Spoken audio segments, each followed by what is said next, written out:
আসসালামু আলাইকুম দর্শক।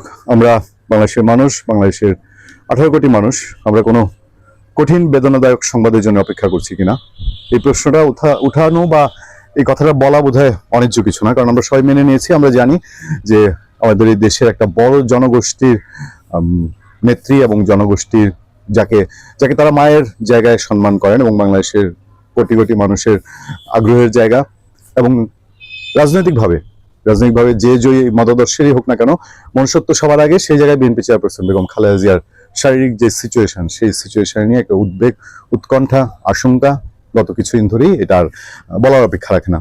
ফলে গত রাতে, আজ আমি 28 ডিসেম্বর 2025 যখন কথা বলছি, তার আগের রাতে যখন মেডিকেল বোর্ডের চিকিৎসকরা এজেডএম জাহিদ হোসেন, বিএনপির চেয়ারপারসনের চিকিৎসক এবং একই সাথে বিএনপির স্থায়ী কমিটির সদস্য, তিনি যখন জানিয়েছেন যে বেগম খালেদা জিয়া অত্যন্ত সংকটময় সময় পার করছেন, তার মানে তার তো এটা রাজনৈতিক সংকট না, অর্থনৈতিক, পারিবারিক, অন্য কোনো সংকট না, শুধুমাত্র জীবন মৃত্যুর যে খেলা শুধু উপরওয়ালার হাতে, সেই খেলার সংকটময় জায়গায় এই ধরাধামে মানুষের জীবন মৃত্যু দুটি অনিবার্য, সেই জায়গাটি মিন করে হয়তো বলছেন। কারণ আর তো শব্দ ভান্ডারে খালেদা জিয়ার শারীরিক অবস্থা কতটা সংকটাপন্ন, কতটা খারাপ, কতটা তিনি শুধু উপরওয়ালার অলৌকিকতা বেঁচে আছেন, এটার কোনো শব্দ ভান্ডার দিয়ে এটা আর ব্যাখ্যা করার নেই। এটাই যে জাহিদ হোসেনের ভাষায় বলা যেতে পারে, বিএনপি চেয়ারপারসনের বড় ছেলে তারেক রহমান তিনি ভাগ্যবান বলবো, যে অন্তত শেষ সায়নেন্দার নিজের জন্মদাত্রী মায়ের চেহারা দেখে দিতে পারছেন। এবং সেই সময় এই আমি যেই লাইন দুটো পড়েছি, যে লাইনটি বলছি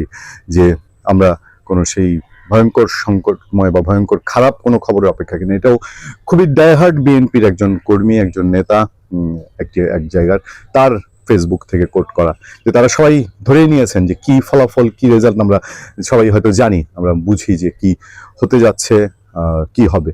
তারেক রহমান দেশে আছেন, তার মাকে দেখতে গিয়েছেন, দুবার দেখতে গিয়েছেন, ছেলে সন্তান অসংখ্যবার যাবেন, এটাই স্বাভাবিক।